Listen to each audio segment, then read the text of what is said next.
కాబట్టి చైత్రమాసంలో వచ్చేటటువంటి మొదటి 9 రోజులలో అష్టమి నాడు అమ్మవారి ఆవిర్భావ దినం కనుక, భవాన్యుత్పత్తి జరిగినటువంటి రోజు కనుక, నవరాత్రులు కలశపెట్టి చైత్రమాసంలో అమ్మవారిని ఎవరు ఆరాధన చేస్తారో వసంత నవరాత్రుల్లో వారందరికీ కూడా అమ్మవారి అనుగ్రహం కలుగుతుంది. రెండవది, ఆంతరముగా చచ్చిపోవడం అంటే ఏమిటో తెలుసా? దక్షిణాయనం పవిత్రమైన కాలం, కానీ దక్షిణాయనంలో చీకటి ఎక్కువ ఉంటుంది. చీకటి ఎక్కువ ఉంటుందంటే అసురుల చేత చుట్టబడి ఉంటుంది. రాక్షసులు పరివేష్టించి ఉంటారు.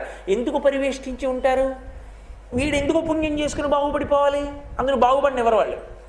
వసంతకాలం దగ్గరికి వచ్చేటప్పటికీ భోగకారకం, ప్రతివాడికి కూడా దృష్టి భోగానుభవం మీద ఉంటుంది. కారణం వసంతకాలము అన్న మాటలోనే ఉంది. చైత్ర శ్రీమాన్ ఇయం మాస పుణ్య పుష్పితకానన యవ్వరాజ్యాయ రామస్య సర్వం మే ఉపకల్ప్యతాం.